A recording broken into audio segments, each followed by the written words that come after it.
mengikuti sekte sesat di kalangan Nasrani, mengikuti orang-orang yang seperti Paulus, orang-orang yang mengaku ketemu Yesus, makanya diejek pada orang Yahudi waktu itu, ngejek-ngejek. Jadilah pengikut Mesias. Itu makanya jadilah Kristen di Antioquia gitu. Bukan Yesus yang memperkenalkan Kristen. Bu Uti ini lucu sekali ya, dia bilang Mesias artinya adalah anak Allah. Bu, belajar Bu, makanya saya bilang belajar linguistik. Di mana itu Mesias artinya adalah anak Allah? Mesias itu dalam bahasa Indonesianya yang diurapi. Kalau Mesias adalah anak Allah, ya udah Bapak Ibu terima itu, Daud juga anak Allah, berarti dia juga Tuhan Ibu, sembah Bu. Nah, banyak anak Allah di dalam perspektif kitab perjanjian lama. Anak Allah itu ada yang membawa damai, mereka raksasa juga anak Allah, bahkan Adam sendiri juga anak Allah. Ibu bilang Mesias adalah anak Allah, ibu belajar di mana seperti itu? Di sekolah minggu. Inilah kenapa banyak orang yang sesat dalam memahami satu kata itu diperkosa maknanya. Saya ingat dengan Yeskiel pasal 13 ayat 4. Bukan Yeskiel ya. Saya mengingat bahwa orang-orang Yahudi, Bani Israel itu suka memperkosa Taurat. Nah, kalau Bu Uti dia memperkosa kitab orang lain tuh. Sudahlah, kota orang lain artinya Mesias diperkosa sama dia artinya sama dengan Al-Masih atau Mesias itu adalah anak Allah. Tim pemerkosaan namanya ini, penghinaannya luar biasa sebenarnya ya. Maka kembalikan ke metode linguistik, ilmu lugah namanya, atau ilmu yang mempelajari satu kata pada masa itu dimaknai seperti apa. Mana ada Mesias itu sama dengan anak Allah. Jadi jangan ngaco gitu ya, kalau diskusi itu bawa data juga. Saya sudah bacakan ayat Al-Quran bahwa orang-orang mengenal ini. Saya kembali ke ini tadi ya, tentang Tuhannya Bani Israel. Mari kita selidiki Tuhannya Bani Israel ya. Setelah saya memaparkan bagaimana Bani Israel kapasitasnya di dalam kitabnya orang-orang Kristen sendiri, baca ya. Saya sudah katakan, Tuhan itu berkata, aku akan penuhi janjiku kalau kau penuhi janjiku. Tiba-tiba ada orang yang mengaku sebagai Kristen, mengaku-ngaku bahwa Tuhan memenuhi janjinya kepada Bani Israel, dengan memberikan juru selamat dari kalangan Bani Israel. Sementara Tuhan bilang nih, kalian ikuti dulu aturan mainnya. Kalau kalian nggak ikuti, maka aku nggak akan penuhi janjinya. Sudah jelas-jelas dalam Yesaya pasal 5 ayat 7, mereka tegar tengkuk. Yeremia pasal 5, 21, dengarkanlah ini hai bangsa yang tolol, yang tidak mempunyai pikiran, yang mempunyai mata, tidak melihat, mempunyai telinga, tapi tidak mendengar. Nah, tiba-tiba dipenuhi janjinya kepada mereka. Ini Tuhan macam apa? Kalian mau menghina Tuhan dengan mengatakan Tuhan itu menjilat ludahnya sendiri, ya kan? Nah, apalagi mengaku-ngaku bahwa Tuhan itu menjelma menjadi manusia, turun menjadi Bani Israel sendiri. Udah jelas-jelas di situ. Bahkan Yesus sendiri dalam Lukas pasal 11:47 mengutuk Bani Israel dari kalangan Saduki dan Farisi. Celakalah kamu, katanya, sebab kamu membangun makam nabi-nabi, tetapi nenek moyangmu telah membunuh mereka. Ini mau dipenuhi janji Tuhan kepada mereka ini. Bullshit. Tuhan macam apa yang seperti itu? Nah, kemudian kita bahas lagi ya tentang Musa, katanya. Musa bertemu dengan Tuhan, mengkorelasikan dengan ayat Al-Quran. Betul, kalau kita lihat sekali, bentar Bang Kian Bang Yan, nah kita lihat ya. Dalam kitab Yohanes sendiri, tidak ada yang bisa melihat Tuhan dapat hidup. Ini di dalam kitab Keluaran pasal 33 ayat 10. Dalam Ulangan pasal 4 ayat 12, ketika Musa mengaku bertemu Tuhan itu, bunyi firman terdengar, tapi tak nampak wujud apapun. Inilah Tuhan tuh ada, nampak wujudnya tiba-tiba nongol menjadi manusia. Ini kan lucu sekali. Maka macam mana mau mengatakan bahwa Yesus adalah Tuhan Bani Israel? Yesus tidak pernah mengaku menciptakan Bani Israel. Jangankan mengaku menciptakan, menjadi baik saja dia bantah. Guru yang baik, bagaimana cara masuk kerajaan surga? Jangankan menjadi pencipta, orang baik saja dia nak ngaku. Jangan katakan aku baik, hanya satu yang baik, dia adalah Allah saja. Itu kata dia loh, tiba-tiba dia dituduh sebagai pencipta seluruh alam dan pencipta Bani Israel. Janganlah fitnah Yesus terlalu keji. Dia saja jangankan menjadi Tuhan, menjadi baik saja dia tak bilang kalau dia baik. Bahkan dia menolak menjadi baik. Silakan Bang Valen. Maaf waktunya sedikit saya sisakan. Ya, terima kasih Uniripa. Seperti yang tertulis menurut Paulus. Ini menurut Paulus. Ya. Sambil nyemil roti. Jadi saya biar nggak asam lambung. Jadi Tuhannya Israel itu nggak pernah menjadi dosa. Tuhannya Israel nggak pernah menjadi terkutuk. Tapi kalau kita baca di dalam tulisan Paulus 2 Korintus 5 ayat 21, dia yang tidak mengenal dosa telah dibuatnya menjadi dosa karena manusia. Nah, berarti Tuhannya Kristen pernah menjadi dosa. Galatia 3:13, Yesus menebus kita dari kutuk hukum Taurat dengan jalan menjadi kutuk. Ada tertulis, terkutuklah dia yang di kayu salib. Jadi Tuhannya Israel nggak pernah menjadi dosa, nggak pernah menjadi kutuk, kan gitu. Tiba-tiba ada agama yang namanya Kristen di Antioquia membuat Tuhan menjadi dosa dan menjadi terkutuk. Sekian dari narasi yang dibuat oleh Paulus. Terima kasih. Oke. Terima kasih Bang Valen. Aku dulu Bu Tia. Silakan Bang Ya. Budi. Ya, ini boneka aku pun namakan Mr. M. Halo Mr. M. Ya, sekarang aku bicara. Si Rifa menghina Islam dengan mengatakan bahwa ayahnya Nabi Muhammad, Abdullah dan kakeknya itu sudah mengenal Allah SWT. Pertanyaannya, atas nama siapa kakek dan ayah Muhammad bersyahadat? Sampai dunia kiamat, tidak akan bisa kau jawab. Potong leher aku berani taruh. Nah ini, jangan kau karang-karang. Karena pada saat itu, orang-orang di sana, kalau benar mereka sudah beragama Islam, tentu syahadatnya atas nama siapa? Apakah atas nama Abdullah? Atau atas nama kakeknya? Itu harus kalian jelaskan, jangan sembarangan. Syarat untuk menjadi Islam harus mengucap 2 kalimat syahadat. Nah, sekarang tetap saja si Rifa tidak bisa menjelaskan bahwa orang Yahudi itu bukan agama. Siapa bilang bukan agama? Mereka punya tempat ibadah namanya sinagog. Mereka punya namanya Bait Allah. Itu ciri-ciri agama, punya kitab suci, punya sesembahan. Tapi sesembahan mereka bukan Allah SWT. Itu pun sudah diakui si Palen. Yod Hep Pape, Hashem. Bukan Allah Subhanahu wa ta'ala. Allah, nggak ada. Bukan SPT. Nggak ada itu. Jangan kau karang-karang Rifa. Ya. Kalau tetap kalian paksakan, sudah kukatakan, maka sama saja kalian menuduh Islam pernah musnah dari muka bumi.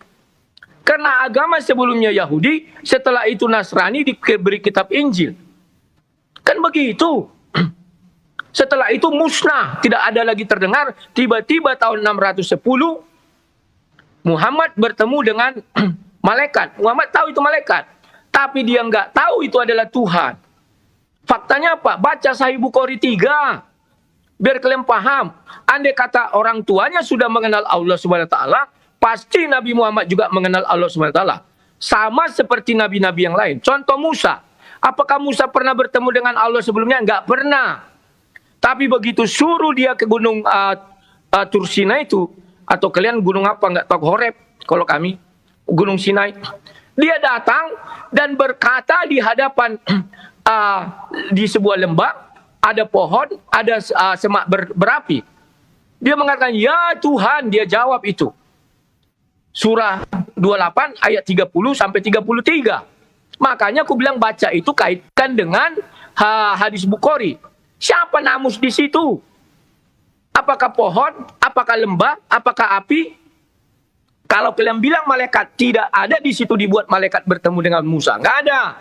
Tapi yang ada adalah namus. Kenapa Waraka bisa tahu itu namus? Terima kasih. Bu, Ya, lagi. habis ya. Ya, jadi kalian nggak jawab pertanyaan sama sekali. Bagaimana mungkin Allah bisa nggak tahu masalah tentang anak Allah, Allah Bapa ya. Dan di dalam Al-Quran sendiri telah mengatakan ya, orang-orang Yahudi itu ya, orang-orang Yahudi, orang-orang Nasrani ya pada masanya Musa sepertinya ya, indikasinya telah mengatakan ya bahwa At-Taubah 9 ayat 31 mereka menjadikan orang-orang alimnya dan rahib-rahib mereka sebagai Tuhan selain Allah, dan juga mereka mempertuhankan Al-Masih putra Maryam ya. Padahal mereka hanya disuruh menyembah Tuhan. Pio, diam dulu. Padahal mereka disuruh hanya menyembah Tuhan yang Maha Esa.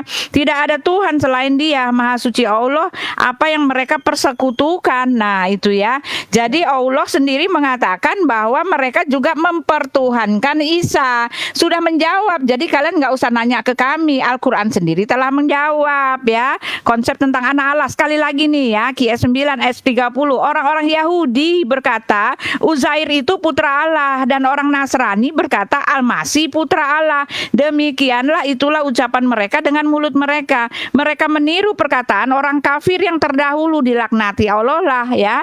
Jadi Allah memarahi bahwa orang Yahudi mempertuhankan Isa ya kan. Jadi Allah memarahi orang Yahudi, dia mengatakan orang Yahudi itu Tuhannya punya anak. Udah itu udah menjawab ya. Skakmat, nggak usah lari-lari kemana-mana. Jelas Rifa dan Valen tidak mengenal kitabnya sendiri gitu loh ya. Tetapi pertanyaan pertanyaan saya harus kamu jawab ya. Kenapa Allah tidak tahu maksudnya Allah punya anak ya?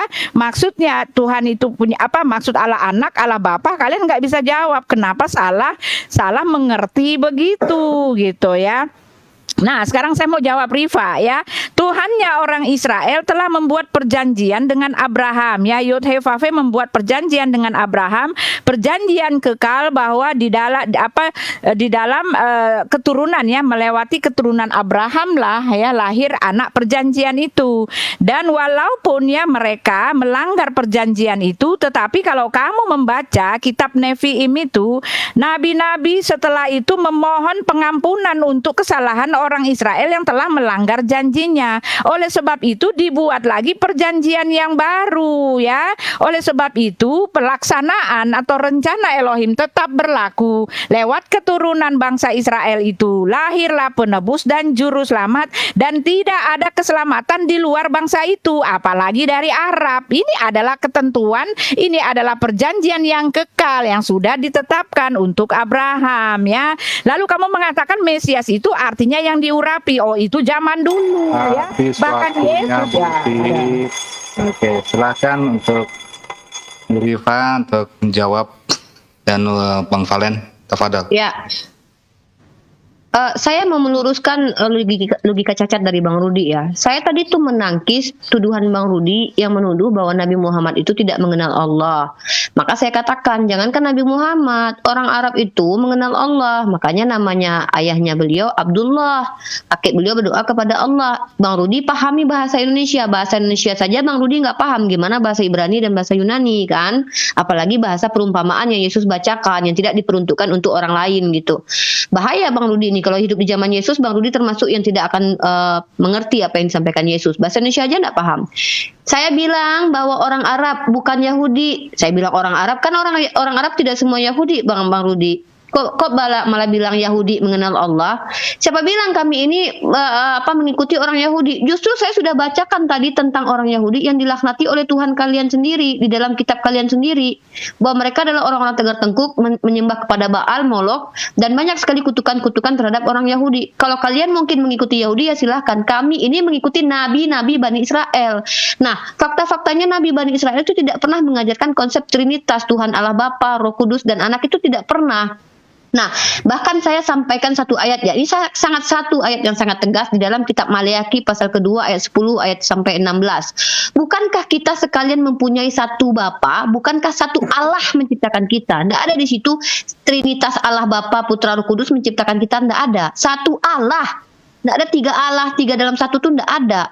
Nah, tadi Bang Rudi membahas tentang namus. Namus itu yang menyampaikan adalah Warokah. Dalam Al-Quran itu Warokah yang menyatakan bahwa yang disebut yang datang seperti yang datang kepada baginda Rasul juga pernah datang kepada Musa. Justru itu menunjukkan bahwa apa yang terjadi kepada Nabi Muhammad itu juga terjadi kepada Nabi Musa. Itu legitimasi justru dari orang-orang yang bukan Muslim sendiri bahwa Nabi Musa itu mempertuhankan Allah juga. Nah, ciri-cirinya yang bisa kita lihat kesamaannya. Kalau kita lihat dalam Ulangan pasal keempat ayat 12, lalu berfirmanlah Tuhan kepadamu dari tengah-tengah api, suara kata-kata kamu dengar, tetapi satu rupa tidak kamu lihat. Lalu Bang Rudi bilang dalam hadis itu Nabi Muhammad tidak kenal siapa Allah, makanya dia bertanya, loh kan Nabi Muhammad tidak pernah meyakini Tuhan itu menjelma menjadi makhluk. Masa ada makhluk terus bilang kamu Allah? Emang si Paulus gitu ketemu Tuhan terguling-guling di Damsyik lalu bilang siapa kamu Tuhan? Aku adalah Yesus yang kamu siksa itu. Oh ya udah, berarti iya Tuhan, berarti Yesus. Jadilah dia Rasul, diutus Yesus, mengaku dipilih dalam kandungan. Padahal dalam kitab kalian, iblis pun mampu menyamar menjadi terang. Dalam iman kami, jangankan menjadi Allah, iblis saja tidak mampu merubah menjadi Nabi Muhammad. Dalam iman kalian, iblis bisa nyamar jadi Tuhan kalian. Nggak tahu-tahu lah ada berapa kali kalian didatangi sama iblis yang ngaku-ngaku sebagai Yesus gitu kan. Nah jadi kemudian saya mau menunjukkan bagaimana sih sifat dari orang Tuhan yang Bani Israel itu. Sifat Tuhan, karakter dari Tuhannya Bani Israel itu membunuh, bukan ditampar pipi kiri kasih kanan. Tidak mungkin Tuhan bertaubat, Bang Rudi. Tuhan di dalam perjanjian lama membunuh Onan, membunuh orang yang mengejek Elia, membunuh orang di zaman Daud, membunuh banyak orang yang menyusui pun dibunuhinya, bahkan lebih kejam dari Tuhan yang diceritakan dalam Al-Quran. Lebih kejam tertulisnya di kitab kalian, tapi parameter kebenaran itu bukan kitab kalian, tapi kalau gambaran di kitab kalian mengerikan Tuhan itu. Tapi kalau kita lihat Tuhan kalian, jangankan membunuh orang, membunuh dirinya dia sanggup demi menyelamatkan orang jahat. Seolah-olah kalian mau mengimani Tuhan itu bertaubat. Tuhan yang versi roh itu sangatlah jahat, tiba-tiba menyamar jadi manusia, belajar sama manusia, kok jadi lebih baik dia, seolah-olah manusia lebih baik dari Tuhan gitu loh. Mending Tuhankan aja manusia. Tuhankanlah orang yang mendidik Yesus menjadi pribadi yang kasih, ditampar pipi kiri, kasih kanan, diajak jalan 1 mil, jalan 2 mil, ya kan? Ketika dipinjam duit dia harus kasih, dikasih baju minta telanjang semua, kasih jubahnya sekaligus. Tuhankanlah yang mengajarkan Yesus seperti itu. Jangan tuhankan bapaknya Yesus, karena bapaknya Yesus kejam. Dicongkel mata, mata balas mata, gigi balas gigi. Ngeri kan kalau bapaknya Yesus? Kalau Yesus tampar pipi kiri kasih kanan dia. Walaupun dia ketika ditampar Hansip Romawi dalam Yohanes 8 tidak dikasihnya yang kiri lagi gitu kan. Ini pun aneh juga. Nah, kalau kita lihat bagaimana Tuhannya Bani Israel, tidak sama dan tidak serupa dengan apapun dalam Yesaya pasal 40 18. Nah, Tuhan kalian sama dengan manusia. Bahkan di situ ditulis bahwa Tuhan kalian itu, marilah kita menciptakan manusia itu serupa dengan kita. Ini Tuhan ini yang mirip manusia atau manusia yang mirip Tuhan? Siapa yang meniru? Tuhan yang meniru manusia atau manusia yang dimiripkan dengan Tuhan? Artinya berarti Tuhan dari awal dah manusia, begitu.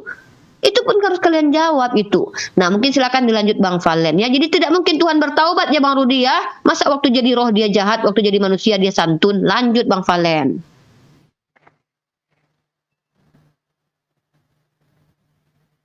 Ya, terima kasih Uniripa karena sudah menjelaskan dengan begitu detail. Saya hanya endorse. Jangan lupa makan roti merek Paulus. Karena roti ini cukup sehat dan mencerdaskan.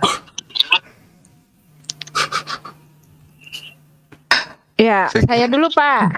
Aku dulu Bu. Sebentar, ini putaran Masih keempat ada ya. 36 Budi. detik. Sebentar, ini putaran keempat. Monggo ya, ini putaran 4, silakan. Siapa yang duluan? Enggak. Aku dulu ya. Bisa? Ya. Ya. Ya. Ya. Ini Mr. M. Mainanku ini namanya Mr. M.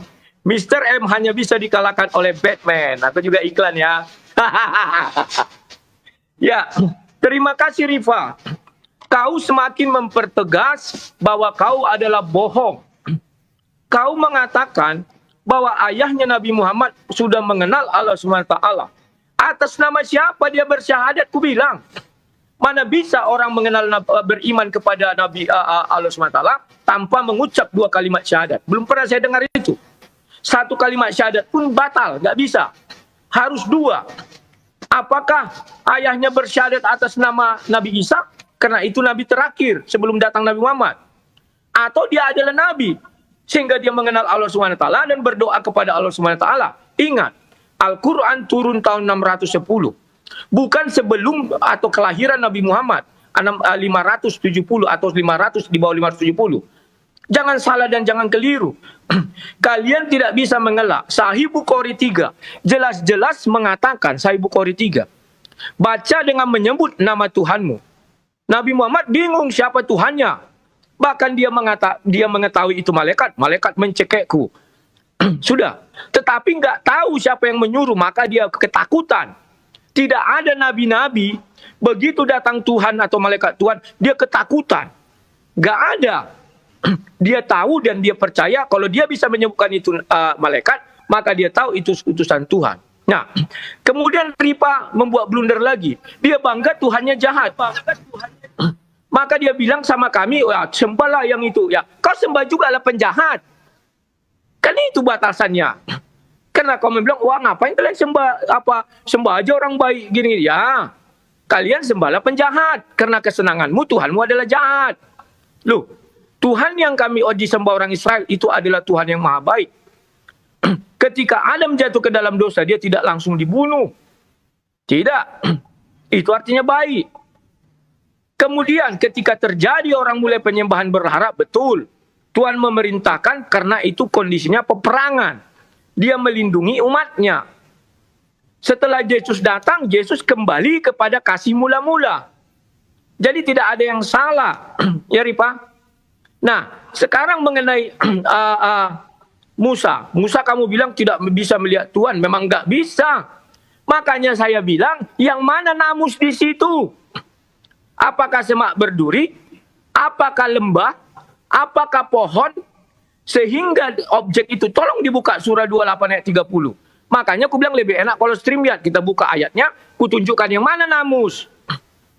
Kalau kalian tetap ngotot namus itu adalah malaikat, yang mana malaikat di situ sehingga dia berkata, aku adalah Tuhan pencipta semesta alam.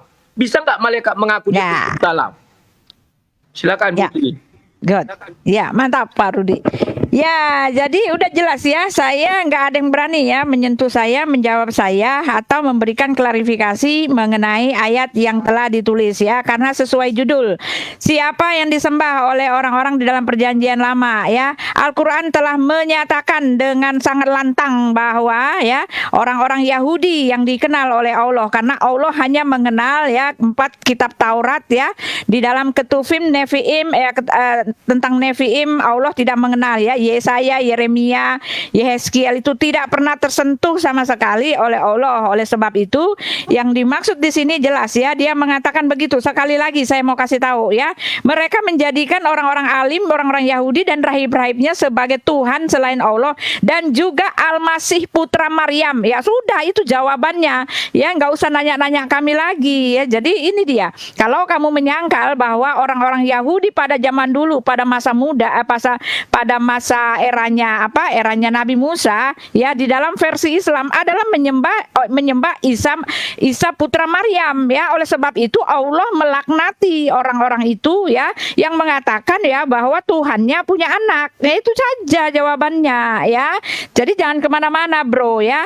Dan yang menjadi pertanyaan saya, bagaimana Allah tidak mengerti bahwa Isa, yang kalau dia maksudkan Isa itu adalah Yesus, kenapa Isa atau Yesus ini ada pada zaman Musa, sehingga dia mengatakan bahwa ibunya Isa itu ya, Maryam itu adalah saudaranya Harun ya, omnya keponakannya Musa ya. Jelas ini adalah salah informasi kalau saya lihat ya, informasi mengenai yang ada di Alkitab itu harus Anda jelaskan kepada saya sejelas-jelasnya bro ya.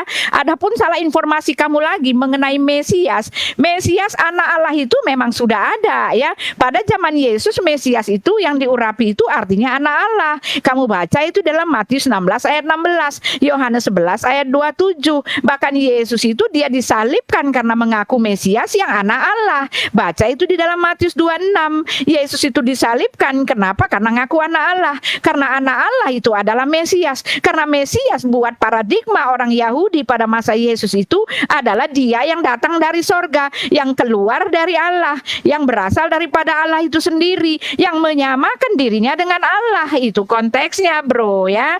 Jadi nggak usah kemana-mana deh, udah clear saya bilang ya. Pertanyaan kalian, judul yang kamu berikan itu sebetulnya ada di ayat kamu sendiri ya. Dikatakan bahwa orang Yahudi, orang Israel itu ya, orang Nasrani katanya ya, menyembah Isa putra Maryam. Ya sudah, dari kitabmu sendiri kok yang bilang begitu gitu ya. Pertanyaannya cuma satu ya, bagaimana mungkin Isa ada di dalam kitab Musa ya. Ya, Oke, silakan untuk Bang Valen, Mbak Unirifa untuk menjawab. Silakan. Saya ya. Saya mau kembali lagi untuk meluruskan logical fallacy atau kesalahpahaman dalam bahasa Indonesia. Bang Rudi Yohanes meminta mana syahadatnya ayahnya Nabi Muhammad. Nah, syahadat itu adalah persyaratan menjadi pengikut Nabi Muhammad, beraslamnya ya. Syahadat itu beraslamnya pengikut Nabi Muhammad. Syahadatnya apa? Menggunakan nama Allah dan Nabi Muhammad. Gitu Bang Rudi Yohanes ya. Paham ya? Syahadat itu syarat beraslamnya, berserah dirinya, berislamnya pengikut Nabi Muhammad. Kalau sebelum Nabi Muhammad lahir ditanya bagaimana mereka beraslam, aslam itu artinya bertunduk dan patuh. Kalau di zaman fatrah itu tidak ada aturan, maka ya tidak perlu bersyahadat Bang Rudi. Kalau memang ada perintah bersyahadat kepada alul fatrah, ya tunjukkan dalilnya Bang Rudi. Karena Bang Rudi bilang saya tidak pernah melihat ada orang yang menjadi Islam tanpa syahadat. Itu kan untuk pengikut Nabi Muhammad SAW. Apakah ayahnya pengikut dia? Kan tidak, beliau itu sebelum ada ayahnya sudah tidak ada gitu loh. Nah, jadi Bang Rudi ini harus paham dulu apa itu aturan, apa itu yang disebut dengan perintah, larangan. Perintah larangan itu turun kepada Nabi Muhammad, perintahnya bersyahadatlah. Syahadatnya caranya begini. Untuk siapa? Pengikut Nabi Muhammad. Orang sebelum itu disebut dengan ahlul fatrah, mereka yang belum mendapatkan Nabi dan Rasul. Tapi apakah mereka mengenal Allah? Iya, dalilnya saya sebutkan tadi. Begitu caranya berdiskusi Bang Rudi. Tolong logikanya dimainkan. Lalu kata dia tadi, berarti Rifa ini menyembah Tuhan yang jahat. Saya kan sudah bilang di dalam kitab Bang Rudi lebih jahat gambaran Tuhan dibanding di dalam Al-Quran. Bukan jahat. Saya kan beriman kepada kitab saya. Allah tidak ada membunuh seluruh kampung sama anak menyusui, satu kampung sama hewan ternaknya disisakan. Bahkan Nabi Muhammad ketika zaman perang itu diperintahkan untuk apa? Tidak boleh membunuh perempuan, tidak boleh memotong pohon sembarangan, tidak boleh membunuh hewan ternak. Makanya Tuhannya Bang Rudi itu, yang Bang Rudi tuduhkan sebagai Tuhannya Bang Rudi yang menjelma itu lebih jahat tertulisnya di kitab Abang. Itu loh, kok Bang bilang suruh saya menyembah Tuhan yang jahat. Saya kan tidak beriman kepada kitab Anda yang tergambar Tuhan sangat jahat sekali, membunuh onan yang tidak mau menghamili kakaknya, membunuh anak kecil yang mengatakan Elia botak. Itu Tuhan yang seperti itu tidak tergambarkan begitu di dalam Al-Quran. Tuhan seperti itu justru ada di dalam kitab Abang. Nah, ketika kalian menyatakan mengimani bahwa Tuhan itu adalah Yesus, maka bisa dinyatakan secara logika Yesus itu bertaubat. Ketika di zaman menjadi roh, dia sangatlah kejam. Mata ganti mata, gigi ganti gigi, membunuh anak kecil, membunuhi seluruh binatang ternak yang tidak berdosa pun dia bunuhi gitu loh. Tidak diizinkannya dimakan orang. Bahkan ketika Saul lupa membunuh hewan ternak itu, dia marah kepada Saul melalui Samuel. Aneh dia, Saul itu lebih bijak loh. Saul mengambil hewan ternak itu untuk dimakan. Tapi tiba-tiba Tuhan marah karena Saul tidak membunuh hewan ternak itu. Nggak tahu lagi saya Tuhan macam apa, seperti ini kan. Nah, tiba-tiba ketika menjadi manusia, belajarlah dia menjadi manusia. Kok jauh lebih baik Tuhan yang versi manusia ketimbang Tuhan yang versi roh? Atau si anak lebih baik daripada bapa? Nah, itu di kitab kalian, bukan Tuhan di kitab kami. Nah, kemudian kalau kita baca, memang di kitab kalian itu tidak kami anggap sebagai kitab suci karena banyak ayatnya bertabrakan. Contoh, ketika tidak sama dengan apapun Tuhan dalam Yesaya pasal 46 ayat 5, tiba-tiba Bang Rudi mengatakan Tuhan yang sama dengan mengatakan limit dulu, waktunya di pause dulu waktunya di pause dulu Bang ya. Interupsi. Tidak bisa kau katakan kitab suci kalian bukan kitab suci. Tidak boleh, cabut itu. Karena kita berdialog dengan santun. Keledai tetap keledai. Lanjut. Iya, serigala tetap serigala. Benyamin itu keturunan serigala. Kau keledai. Tidak tahu cara berdiskusi. Tadi serigala tetap serigala, Bang. Tidak ada kami bilang kitab suci kalian. Tidak ada. Hormati orang lawan debatmu. Moderator, tolong dong. Ya. Ini udah Om Rudi, silakan. Om Rudi udah ini namanya pemaksaan doktrin. Saya tidak mengimani kitab kumpulan yang ditulis oleh siapa. Kau tidak mengimani, tapi jangan kau katakan itu bukan kitab suci. Nggak boleh. Menurut saya itu bukan kitab suci. Hormati lawan debatmu. Hormati lawan debat. Bagaimana mungkin dalam akidah saya bertoleransi? Mak Lampir. Tidak perlu kau katakan. Tidak boleh. Ruth, tidak boleh. Rifa dah, lanjut lagi. Rifa udah. Lanjut ya. Nah, kembali lagi. Allah mengatakan bahwa kitabnya Walabi ini bukanlah kitab suci. Sudah, Om Rudi. Sudah. Kita lanjut sudah. Om Rudi, iya udah diangkat udah. Lanjut. Silakan. Saya seorang Rifa Yadi Putri Muslimah menyatakan Biblos bukan kitab suci. Masa saya mau dipaksa mengatakan kami juga mengatakan Al-Quran bukan kitab suci. Ada waktunya dong, gantian ini waktunya Rifa. Itu nggak boleh. Ini waktunya Unirifa, tolong dihormati dong. Unirifa lanjut dulu. Rifa Yadi Putri tidak percaya Yesus adalah Tuhan. Menghormati dengan apakah itu Biblos kitab suci, Al-Quran kitab suci, kita bandingkan itu, Rudi. Ya. Ya, itu tema lain, Bang Yan. Tema lain ya. Lanjut, Rifa. Jadi begini, masa saya harus dipaksa sama Bang Rudi untuk mengimani bahwa Bible kitab suci? Kok saya dipaksa? Anda melanggar undang-undang loh. Anda tidak mengizinkan saya mengimani apa yang saya imani. Keledai, saya tidak maksa. Tetapi kalimat itu tidak perlu kau ucapkan keledai. Loh, kan ini argumen saya yang bisa saya Oh, nggak bisa. pertanggungjawabkan. Ini tentang Argumenmu keimanan, Om tidak Budi. bisa mengatakan kitab suci orang lain bukan kitab suci. Kita Loh, tetapi kitab suci buktinya artinya kau apa? ambil tadi. Sebentar. Buktinya kau Kenapa ambil awak tadi begini kitab kok jadi suci begini, kami. Bah? Buktinya tadi kau ambil untuk membenarkan kitab sucimu. Oke, Yang terdapat ambil reku membenarkan kebetulan sudah siapa? habis. Saya sedang Sebentar. menunjukkan di kitabmu itu Karena Tuhan yang kebetulan disembah bateraiku Israel, sudah habis, bukanlah aku minta Yesus. izin ya Mak Lampir. Memang kau tidak tahu etika. Loh. Aduh ya Allah. Kalau mau Ini kabur Bang jangan Rudi, salahnya baik-baik Ini lah. keimanan kami, Om Rudi. Kalau misalkan Uni Rifa begitu, Wah, silahkan nanti Nabi. dijawab aja. Om Oh, Rudi, Nabi. bahwa Al-Quran Kita menurut iman kami. bisa memancing. Wa'ala Kalian Nabi. Memancing memang apa? Wa'ala Nabi. Setelah itu kalian lapor Dari polisi. mana? Memancing dari mana? Memancing dari mana? Wa'ala Nabi. Lah itu memancing. Ini kan soal keimanan, Bang Rudi, bukan masalah faktor negaraan, Bang Jangan Rudi. katakan kitab suci kalian bukan kitab suci, nggak boleh. Bala, ya sudah. Iya sudah. Tidak Sudah, ada ya sudah, Pret. Kalian Sudah, Bang Rudi udah. Kalau kita ngomong hukum, kita bicara hukum nanti sama saya. Aku bertanggung jawab Oke. menyatakan Bang, bahwa saya dulu, Bible Bang Rudi, ada menurut waktunya nanti di Islam closing bukan statement, nanti di kitab closing statement bisa suci. dibantah. Dilanjut aja dulu. Silakan Uni. Menurut umat Islam, Bible bukanlah kitab suci. Masa Sudah, mau Uni, dipaksa-paksa dah. kami Ya, harus sudah, mengaku? lanjut. Saya tidak maksa, tetapi kau Ya, nggak sudah, tahu sudah, etika sudah, berdiskusi sudah. Malampir. Ya udah Lanjut dulu, lanjut dulu. Waktunya dikit Masa lagi. serigala Lanjut dulu. begini dianggap tahu cara berdiskusi? Omongannya aja dari tadi mencerminkan Roh Kudus loh. Loh, Ya udah, Uni, karena kau yang nih. memulai keledai. Kau katakan kitab suci tengok. kami bukan kitab suci. Serigala, nggak bisa gitu. Paulus itu Kecuali- keturunan Benyamin. Benyamin itu keledai, serigala. keledai. Uni lanjut dulu. Lanjut ke tema. Lanjut ke tema. Tahu sopan santun. Sama Lanjut ke seperti tema. saya. Iya, sudah, Om Rudi, ya sudah, nggak usah dijawab lagi. Udah, Rifa, lanjut yang lain aja. Lanjut ke tema. Lanjut ke Udah. tema. Lanjut ke tema aja. Kan ke tema. Nah, lanjut. Oke, baiklah ya.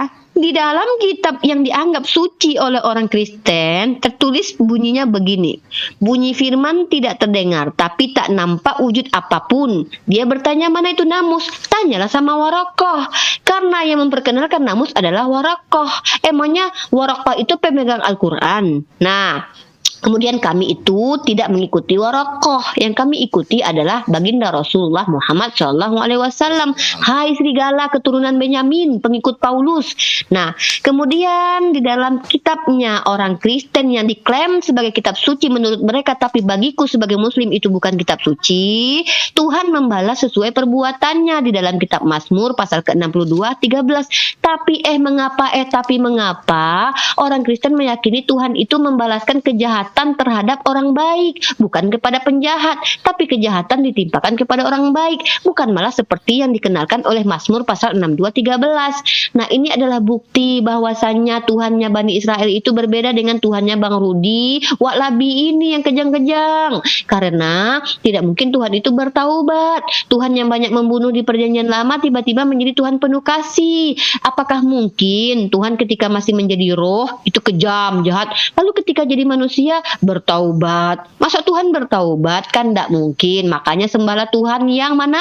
Tuhan yang diperkenalkan para nabi, bukan yang diperkenalkan orang Yahudi. Orang Yahudi banyak tenggar tengkuk, Bani Israel banyak tenggar tengkuk.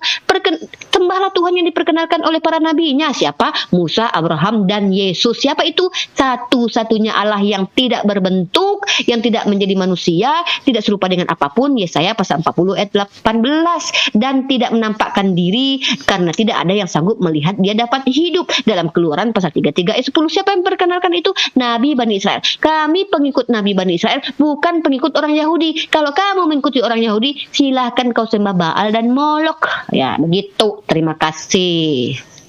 Ya, Oke, saya ini dulu Pak Sebentar, Perdi ya. oke, waktunya Pak Rudi. kita sudah habis ya. Ini putaran kelima ya. Ini Rifa, Ya, Pak Rudi saya dulu Pak Rudi Ya, ya. silakan. Baru dia. Penutup. Oke, silakan. Ya, Ini kelima ya, penutup putaran kelima ya. Jadi Enggak, Bu Uti orang itu jadi duluan sama penutup. sekali Kan kita sekarang ini closing statement aja. Oke, Mereka closing duluan statement, baru kita silakan. tutup. ya. Silakan posisi statement, Buti. Enggak, Bung Rudi. Ya, Ini Pak, kan closing kelima. aja. Kalau ini harus bertanya lagi dong. Silakan. Ini kelima, kita harus adil. Ya, Ini satu lagi Pak Rudi. Ya, satu lagi baru closing ya. Jadi Rifa sama sekali nggak bisa menjawab ya, sama sekali tidak menyentuh pertanyaan saya. Pertanyaan saya banyak tadi ya. Apakah kenapa Allah Subhanahu wa taala tidak tahu ya bahwa Isa yang digadang-gadangkan sebagai Yesus itu tidak lahir pada zaman Musa ya, tetapi kan diindikasikan bahwa Isa itu ada pada zaman Musa.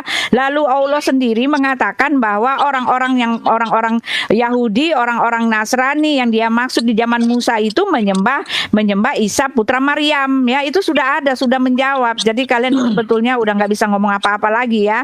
Nah, lalu kamu mengatakan kenapa orang Kristen ya, kenapa Tuhannya orang Kristen pada zaman dulu dia itu kejam kepada orang-orang yang berbuat dosa. Rifa, saya mau kasih tahu ya, sampai sekarang pun Elohim tetap menghukum dosa. Sampai sekarang pun Elohim itu tidak pernah berkompromi dengan dosa. Di dalam Nahum itu jelas dikatakan dia adalah Allah yang pembalas, dia adalah Allah yang murka terhadap dosa. Tetapi kamu sering bawa-bawa itu kitab Nahum, jelas dikatakan di situ ya. Tetapi dia tidak pernah ya meninggalkan ya orang yang berbuat salah, tidak menghukum orang berbuat salah, dan itu pun sudah terjadi sampai sekarang.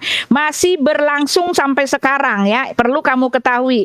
Tetapi di balik itu di dalam kitab Nahum dikatakan bahwa dia begitu besar kasihnya kepada orang-orang yang harus dia hukum itu ya. Itulah sebabnya dia mengutus firman-Nya sendiri untuk menghukum segala kemarahannya itu di dalam dirinya sendiri ya. Itu yang harus kamu ketahui, dan itu sudah terjadi sampai sekarang. Ketika hukuman-hukuman, pelanggaran-pelanggaran, kemarahan Elohim terhadap dosa itu dinyatakan di dalam diri Yesus Kristus ya, itu semua sudah selesai, dan kami sekarang hidup dalam masa kasih karunia. Makanya kamu belajar dulu itu ya, belajar dulu sekolah minggu, baru menyalah-nyalahkan agama orang ya. Kamu tidak bisa membela agamamu sama sekali, tidak bisa menjawab pertanyaan saya sama sekali. Yesaya 40 ayat 18 jelas dikatakan tidak ada yang seperti dia, yang penebus dan juru selamat, yang menebus umatnya dengan dirinya sendiri, yang menebus umatnya ya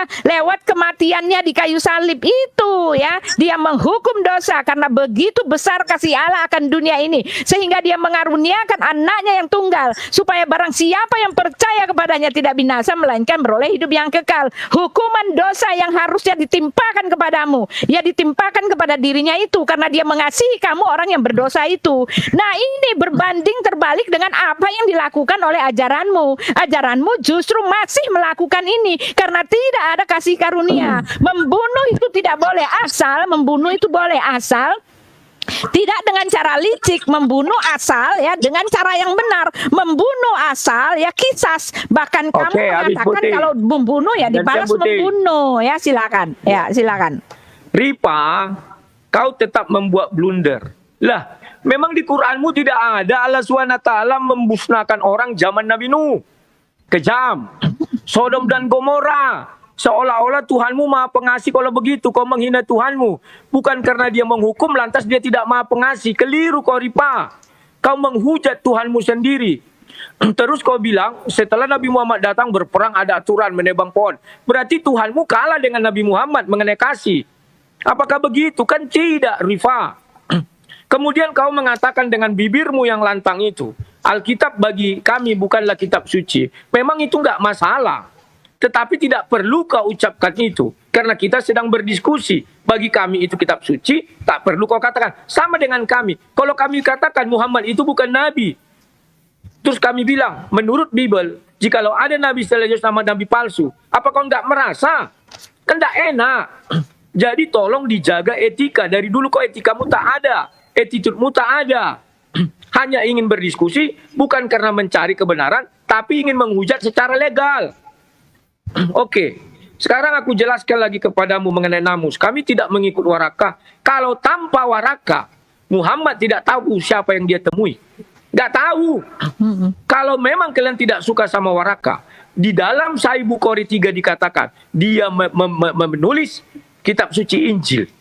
Di dalam bahasa Arab dan dalam bahasa Ibrani. Atas seizin Allah dan sesuai dengan kehendak Allah. Jangan sepelekan Warakah bin Naufal. Muhammad tidak tahu siapa yang datang kepada dia. Maka Waraka mengatakan itu namus. Apakah Nabi Muhammad membantah? Tidak. Nggak ada Nabi Muhammad membantah. Kalau ada tunjukkan ayatnya. Nggak ada. Oh itu bukan namus. Nggak ada. Kemudian Rifa, kalau kau katakan bahwa Tuhanmu sama dengan Tuhan Yahudi sesuai konteks kita. Kau sudah mengatakan ayahnya Nabi Muhammad itu mengenal Allah SWT. Kau membelokkan catatan sejarah dunia. Bahwa sebelum Nabi Muhammad menjadi Nabi, itu yang ada adalah kaum kafir Quraisy. Mereka menyembah Hubal yang ditaruh di dalam Ka'bah. Dan mengelilingi Hubal itu dengan sebutan apa? Labaik Allahumma labaik. Baca itu, cari, ada itu. Tulis kalimatnya Hubal. Jadi kalau kau katakan bahwa semua orang yang mengenal Allah, beriman kepada Allah tidak perlu mengucap 2 kalimat syahadat. 2 kalimat syahadat hanya untuk Nabi Muhammad. Berarti ngapain kalian bilang, wah Isa mengucap 2 kalimat syahadat, Adam sampai ini mengucap 2 kalimat syahadat. Berarti bullshit kau. Itu semua memang untuk menyembah Allah SWT. Harus beriman kepada Nabi Muhammad. Waktunya habis, Bang Rudi. Oke. Silakan untuk Uni Rifa dan Bang Umar. Iya. Bang Rudi kok nangis? Masa aku dipaksanya harus mengakui Bible kitab suci? Aneh, ya kan? Nah, gini Bang Rudi, namanya diskusi itu kita berargumen sesuai keimanan kita. Aku mengatakan Bible itu bukan kitab suci, kok ngamuk? Yang gitulah, jangan paksa-paksa aku harus mengakui Bible kitab suci. Nah, kemudian kata Bang Rudi tadi, kan siapa yang menolak Warakah? Loh, aku kapan bilang kami benci Warakah? Kapan ku bilang kalau kami menolak Warakah? Yang ku bilang adalah yang namus yang abang tanyakan itu Warakah yang memperkenalkan. Makanya bahasa Indonesia itu dipahami. Makanya jangan sering kabur waktu belajar bahasa Indonesia, biar mengerti bahasa Indonesia dengan baik dan benar. Bahasa Indonesia aja gagal paham, apalagi bahasa Ibrani sama bahasa Yunani. Nah, apalagi bahasa roh, apalagi bahasa perumpamaan Yesus. Parah. Nah, jadi ketika Bang Rudi bilang begini lagi tadi, syahadat itu kan bukan ini. Lalu kapain kalian bilang Yesus bersyahadat? Berdiskusi sama aku sekarang, dengan berdiskusi dengan orang lain gitu loh. Ketika orang lain berdiskusi dengan Bang Rudi, jangan bawa kepahitan hati Bang Rudi kepada aku. Emang ada aku bilang dari tadi kalau Yesus bersyahadat di sini. Nah, bersyahadat itu bersaksi, menyatakan bahwa Tuhanlah satu-satunya yang layak disembah. Kalau kita terminologikan itu kepada Yesus, memang Yesus hanya menyatakan Tuhan itu satu. Bahkan Paulus sendiri yang bahkan membatalkan kitab Taurat mengatakan bagi kita hanya ada satu Allah. Nah, itu kesaksian, persyahadatan itu adalah kesaksian pernyataan.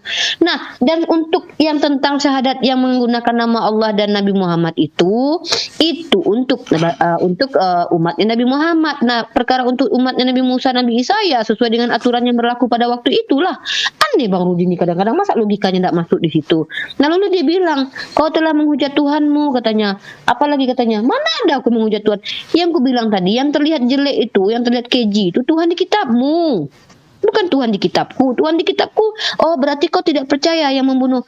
Nah, ini dia perbedaan kita. Orang Yahudi setidaknya percaya bahwa Tuhan itu menghukum orang yang bersalah, menyelamatkan orang yang benar, bukan menghukum orang yang benar demi menyelamatkan orang yang bersalah. Setidaknya Tuhan Yahudi begitu. Makanya di bawah Bu Uti tadi tentang Nahum 1 ayat 2, Tuhan itu penuh amarah, Tuhan itu pendendam.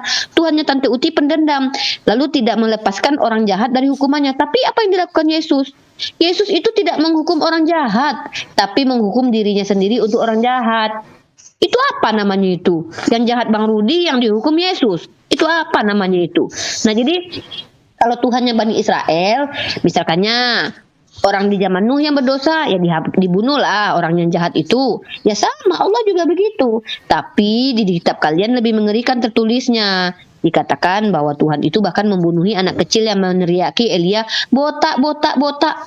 Coba bayangkan kalau Tuhan Bang Rudi tidak bertaubat. Coba ya, ada yang ngejek-ngejek Bang Rudi sekarang, wak labi, dibunuh sama Tuhan itu, dikasih beruang sama, cobalah baca kitab itu, kitabnya di Elia itu. Cuman dibilang botak aja sensitif kali pun, dimatikan 40 orang anak kecil itu sama Tuhannya kalian loh. Nah, terlihat kejam Tuhan kalian, makanya kami tidak percaya bahwa kitab kalian itu bukan kitab suci, karena banyak kontradiksinya, banyak ayat tambahannya, itu pun menurut kitab kalian. Jadi hak kami mengatakan hal seperti itu. Nah, kemudian terkait tentang tentang Tuhannya Bani Israel.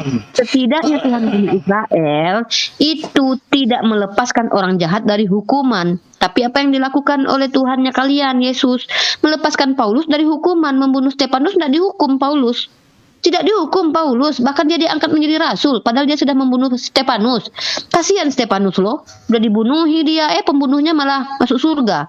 Walaupun tidak tertulis di dalam ke-12 tahta itu ada Paulus sih di situ. Yang 12 tahta itu cuman Matias, bahkan Matias yang rasul yang dipilih dengan cara diundi, kayaknya duduk sama 12 murid Yesus. Tapi Paulus tidak tahu entah di mana duduknya itu. Tidak ada 12 tahta menghakimi Bani Israel. Karena memang Paulus itu ngaku-ngaku aja, tidak ada dinyatakan bahwa dia masuk ke dalam 12 tahta raja bersama Yesus memerintah di kerajaan surga. Nah, itu fakta yang kalian harus terima. Nah, kasihan kali Stefanus, sudahlah dibunuh, tidak dihakimi. Beda dengan Tuhan Bani Israel. Tuhan Bani Israel itu jangankan membunuh, mata saja ganti mata, gigi ganti gigi. Orang yang mengatakan botak walaupun anak kecil tetap dibantai sama Tuhan. Bahkan hewan ternak yang tidak salah apa-apa, orang satu kampungnya yang berdosa, hewan ternaknya pun dibunuh. Nah, kalau Tuhannya kami adil, yang jahat jadi hukum, yang baik ya dapat surga, kan begitu. Dan lihat kalau mereka bisa bertobat, ya dapatlah apa pengampunan dari Tuhan, tidak perlu ada tumbal gitu loh. Nah, kalau di dalam Musa mengajarkan ketika berdosa, bakarlah itu hewan kurban, bukan bunuhlah Tuhan. Lah, kok tiba-tiba kalian ngaku-ngaku bahwa Yesus itu Tuhan Bani Israel, sedangkan Tuhan Bani Israel saja jijik dengan penumpahan darah dalam kitab Yezekiel atau apa itu ya, nanti kutunjukkan dalilnya. Lah, kok tiba-tiba Tuhan kalian suka dengan penumpahan darah? Kan ini aneh nih, Tuhan kok bisa bertaubat? Kan tidak mungkin.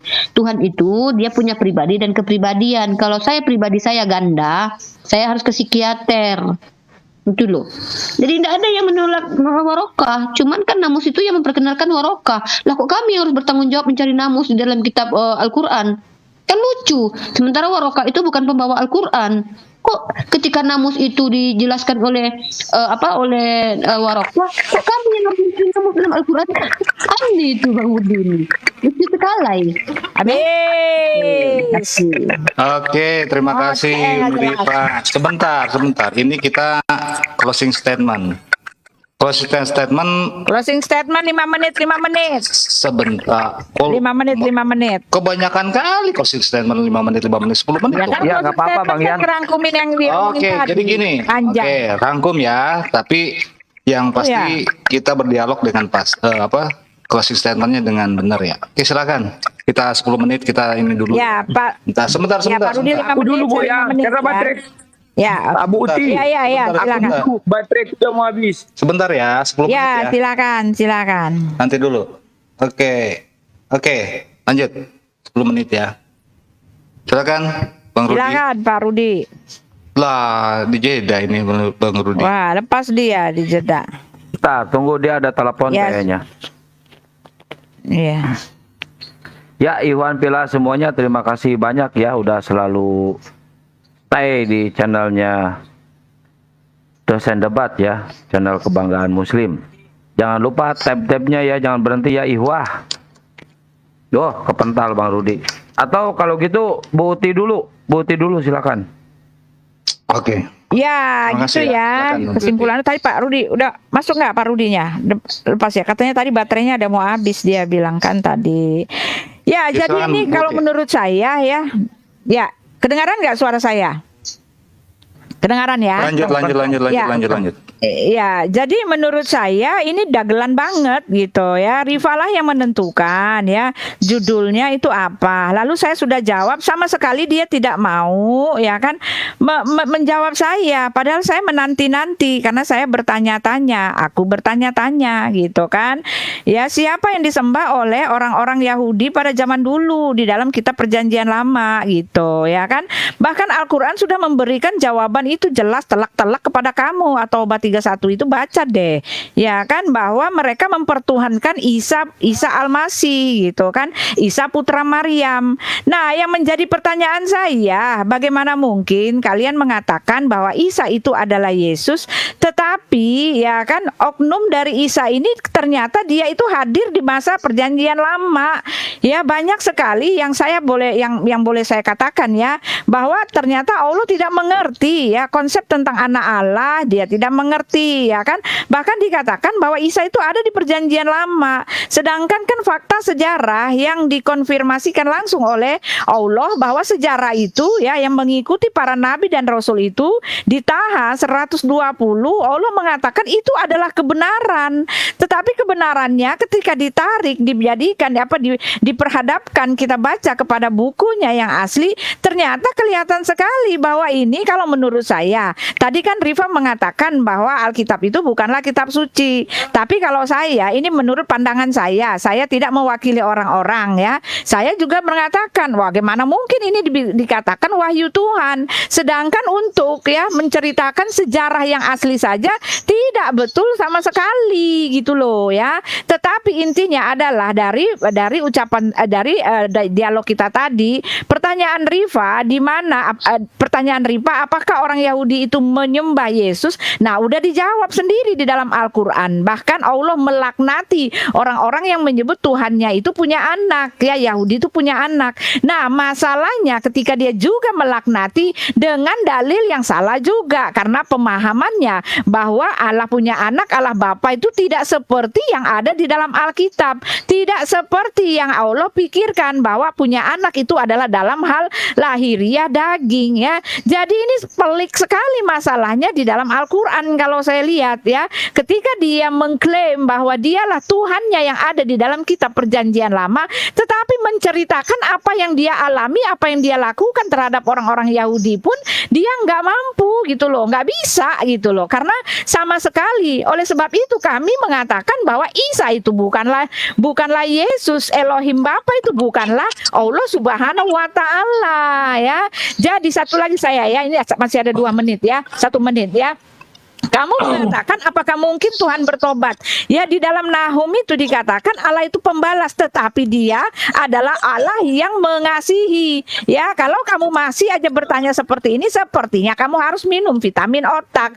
Elohim sampai sekarang masih tetap menghukum dosa. Orang-orang yang dijahati itu adalah orang-orang yang berdosa. Yang dihukum itu adalah orang-orang berdosa. Penyembah berhala. Aku ya. dulu Buti, Ya, nanti Buti 1 menit. lanjut lagi. Udah 1 menit lagi tanggung. Ya. Ya, Tanggung, aku dulu, lanjut, aku dulu. Buti. Anggung ya. Aku dulu karena bateraiku Ya, mau jadi habis. orang-orang Enggak, berdosa. udah lanjut dulu Buti. Tanggung. Ya, Enggak, jadi nanti dia- orang-orang dia- berdosa. Aku dulu sebentar, nanti beliau lagi. Oh, ya udah ya, Buti ya, nanti silakan lanjut, Pak, misalnya lanjut, Pak. dikasih Bung Rudi. Ya. Aku tertarik dengan ucapannya si Rifa. Dia mengatakan Elia diejek-ejek botak, Tuhan membunuh orang. Betul, itu hak Tuhan mencabut nyawa orang. Tetapi yang lucu, orang menghina Nabi Muhammad. Kita lihat di Ya, itu Afrika, dia. di mana-mana. Yang membunuh bukan Tuhan, tapi orang-orang.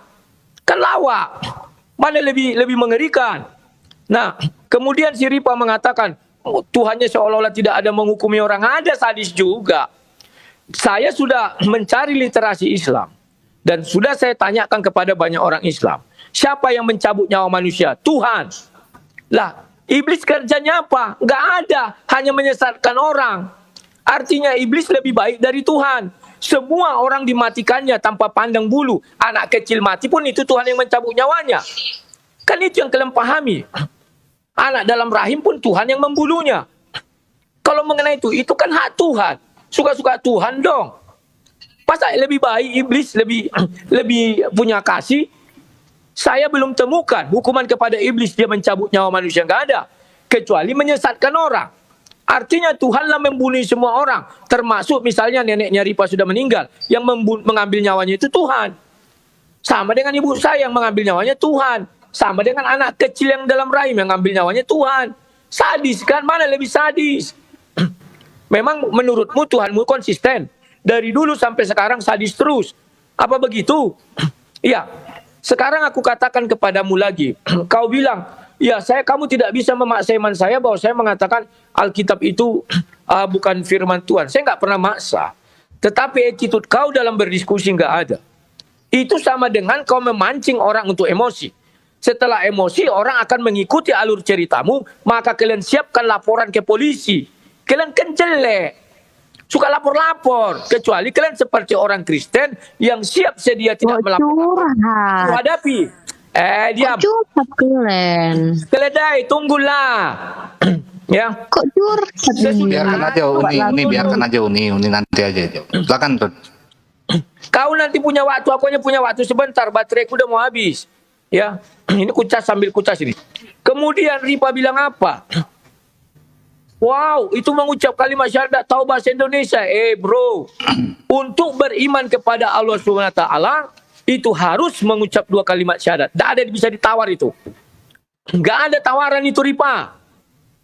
Nah, sekarang kita kembali kepada konteks mengenai namus. Oh, saya tak ada bilang tadi kau bilang. Siapa itu Warakah? Tanpa diberitahu Warakah bahwa Nabi Muhammad bertemu dengan Allah, kan Nabi Muhammad gak kenal Allah. Yang kenal itu baca Sahih Bukhari 3. Khadijah. Setelah itu Warakah bin Naufal. Kan dia menyebut nama Allah di situ. Sementara Muhammad gak tahu itu. Nah, sekarang kalau kau bilang kakeknya juga beriman kepada Allah SWT, apakah dia sholat? Karena sholat itu mulai dilakukan zaman Ibrahim. Apakah dia pergi berhaji?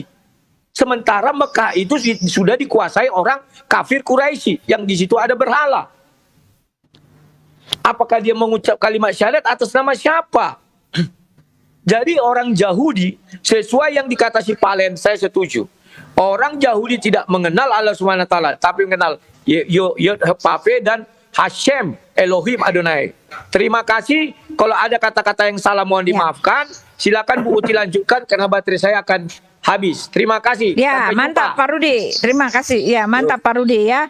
Dan Rifa ya, kamu jangan framing ya. Kamu mengatakan ya bahwa Elohim kenapa dia menghukum orang baik, ya kan? Kamu itu memframing ketika kamu mengatakan Elohim itu menghukum orang baik ya. Elohim tidak menghukum orang baik, tetapi Elohim menanggung kutuk dosa itu atas dirinya sendiri. Dialah yang menanggung kutuk dosa itu ya. Kamu mengatakan kenapa orang baik yang dijadikan tumbal? Ya, itu framing, bro. Ya, itu bohong-bohong, tepu-tepu dan manipulasimu saja. Ya, Elohim itulah yang menanggung kutuk dosamu, bukan orang lain ya. Lalu kamu mengatakan bahwa Yesus itu mengajarkan Allah yang tauhid. Itu pun framing, bro. Yesus bahkan menyatakan aku dan Bapa adalah satu. Dia tidak mengatakan Tuhan itu satu, ya, Tuhannya dia. Dia mengatakan aku dan Bapa adalah satu. Yohanes 10 ayat 8:30 itu kamu baca ya. Lalu kamu mengatakan Elia botak. Nah, itu dia Elohim ya. Yang hal yang seperti ini justru terjadi di dalam kitab Anda ya. Kamu boleh melihat ya ketika Nabi Muhammad sedikit saja disenggol, oh kalian bisa mengatakan darahnya halal ya. Dan kamu memang tidak mengerti istilah pertobatan. Jadi kamu bingung setengah mati kenapa Rasul Paulus itu bisa bertobat ya. Dia yang dulunya jahat bisa berubah menjadi orang baik. Kenapa? Karena memang Yesus mengatakan aku datang bukan untuk orang benar tetapi untuk orang berdosa. Nah, kalau di tempat kamu kan dikatakan bahwa Allah di dalam Maryam 8:3 sesungguhnya Allah menghasung setan-setan untuk membuat orang kafir itu berbuat maksiat dengan sungguh-sungguh. Apabila Allah telah menetapkan suatu kaum, ya kan? Apabila Allah menghendaki keburukan pada satu kaum, tidak ada yang bisa menolaknya, gitu kan? Allah menyesatkan barang siapa yang ingin dia sesatkan. Ya kan? Jadi memang tidak ada istilah pertobatan. Bagaimana mungkin orang bertobat ketika Tuhan sendirilah yang menghasut setan-setan untuk membuat orang itu berbuat jahat gitu loh ya. Inilah intinya ya. Jadi hari ini Rifa kamu harus bertobat Rifa ya. Semua yang kamu comot-comot itu apalagi menyalah-nyalakan Rasul Paulus itu salah semua. Nggak ada hubungannya ya. Terima kasih kalau ada salah-salah kata saya minta maaf ya. Kita hanya berdebat dan kami hanya menyatakan kebenaran dan kebenaran sudah diungkapkan. Yesuslah Tuhan. Oke? Ya, terima kasih. Oke, Bu Uti, terima kasih. Tapi sebelum ini, Bu Uti jangan kemana-mana dulu di sini. Biarkan teman-teman dari Muslim itu untuk closing statement ya. Silakan, Uni Rifa atau Bang Palen yang mulai. Oke, oke. Saya ini ya, Rudi Yohanes lagi-lagi blunder walaupun dia pergi dia tidak ada di sini ya. Ulangan pasal 32:39, Rudi Yohanes dan Tante Uti yang membunuh dan mematikan itu tuh Tuhan Perjanjian Lama. Yesus itu tidak mematikan orang tapi mematikan diri sendiri. Ulangan pasal 32, 39. Lihatlah sekarang bahwa akulah dia, tidak ada Allah kecuali aku. Akulah yang mematikan dan menghidupkan. Dor. Ini mematikan tuh Tuhan Bani Israel. Kalau Yesus dimatikan. Ya, bukan mematikan, Yesus dimatikan Yesus itu. Nah, kemudian kata Tante Uti lagi bahwasanya entah panjang kali. Di sini sudah jelas. Saya mau mengatakan bahwasanya Tuhan Bani Israel itu tergambarkan di Perjanjian Lama lebih mengerikan dibandingkan Tuhan yang disembah umat Islam. Tapi banyak ayat juga yang menunjukkan kesamaan antara esensi Tuhan Bani Israel dengan Tuhan umat Islam. Saya bacakan dalilnya tadi, di mana di situ dinyatakan bahwa bunyi firman terdengar tapi tak nampak wujud apapun. Lah Tante Uti ngaku-ngaku Nabi bertemu dengan Tuhan lah, katanya berwujud manusia lah. Tidak ada seperti itu, tidak nampak wujud apapun. Musa itu tidak nampak wujud apapun ketika bertemu Tuhan itu. Tuhan tidak berubah. Itu Maleakhi pasal 3 ayat 6. Tuhan kalian berubah. Nyanyi aja. Tuhan Yesus tidak berubah. Padahal dia firman yang berubah menjadi manusia. Apa ini? Kemudian Tuhan tidak sama dengan serupa apapun. Yesaya pasal 40 ayat ke-18. Tuhan kalian sama. Seperti siapa? David Beckham. Bukan David Beckham. Siapa yang panjang rambutnya ya? Banyaklah artis-artis yang panjang rambutnya. Mirip kayak gitu Tuhan kalian. Nah, kemudian, tidak ada Tuhan yang penebus. Memang nggak ada di dunia ini Tuhan yang membunuh dirinya, Tante Uti. Cuma Tuhan Tante Uti aja memang. Saya nggak tahu kalau orang Hindu itu punya Tuhan mau bunuh diri, saya nggak tahu juga lah. Tapi nggak ada memang Tuhan yang seperti Tuhan Tante yang mau bunuh diri buat hambanya. Tante bilang, Tuhan kami bukan membunuh orang benar, tapi menanggung kutuk semua ke dirinya. Ini lebih parah. Katanya dia tidak menghindarkan hukuman kepada orang-orang bersalah. Lah, ini menanggung hukuman itu. Artinya dia menghindari hukuman kepada orang jahat. Mengajarkan orang untuk membunuh dan menyiksa diri sendiri gitu loh. Apalagi dia menjadi tauladan kalian. Yesus kan tauladan kalian. Tauladannya apa? Menyakiti diri sendiri. Makanya banyak orang yang melakukan pembunuhan terhadap diri sendiri di luar negeri sana. Ya bisa jadi karena Tuhan aja begitu. Kan begitu. Nah Tuhannya Bani Israel mau nggak kayak gitu? Mana ada tertulis Tuhan Bani Israel mau membunuh dirinya sendiri? Nggak ada. Kemudian, tidak ada yang dibentuk sebelum dan sesudah dia. Siapa itu? Tuhan Bani Israel. Tuhan kalian dibentuk nggak? Ya dibentuk lah. Nggak mungkin dia langsung jadi om-om sebesar itu dalam perut Maryam. Dibentuklah kakinya, dibentuk dulu. Tangannya dibentuk dulu. Yang bentuk siapa? Ya dirinya sendiri. Dibentuknya dirinya sendiri sebagaimana manusia, dibentuknya pula lah dirinya seperti manusia dalam perut mamanya. Begitu ya. Kemudian Sebentar. itu ada di dalam kitab Yesaya. Oslop di mute dulu, Oslop bentar. Pasal 43 ayat 10. Ini sebentar. Ya. Oslop di mute dulu, Oslop. Iya. Di mute dulu. Oke, lanjut ini. Kemudian Tuhan Israel itu tidak dusta dan merubah pendiriannya. Nah kan ku bilang tadi, kalau Tuhan dalam Perjanjian Lama itu mata ganti mata, gigi ganti gigi, tiba-tiba berubah pendiriannya. Ketika jadi manusia, kalau kau ditampar pipimu yang kiri, kau kasih yang kanan. Loh, ini gimana ini? Tuhan Israel itu tidak dusta dan tidak merubah pendiriannya dalam 1 Samuel pasal 15 ayat 29. Yesus berdusta enggak? Coba kita lihat. Ada tertulis di dalam kitab para nabi bahwa Mesias akan menderita dan bangkit di hari ketiga. Cari sampai botak. Nggak ketemu ayat itu di kitab para nabi. Cari sampai botak. Tante udah jangan sampai ubanan, sampai botak tengahnya Tante. Nggak ketemu ayat itu yang tertulis kata Yesus itu.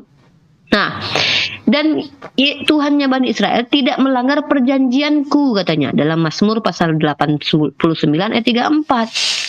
Loh, kalian jangankan perjanjian kekal itu dan tidak ada lagi artinya. Sunat itu tidak berlaku lagi di kalian. Kalian tuduh itu Tuhan yang melanggar perjanjiannya. Padahal itu kekal perjanjian sunat itu. Nah, kemudian Tuhan dan Bani Israel minta disembah. Ada dalam kitab Shemot pasal 9 ayat 1, Ulangan pasal 6 ayat 13, Yesaya pasal 66 23, Yeskiel pasal 20 ayat 40. Lah Tuhan kalian tidak minta disembah. Aneh.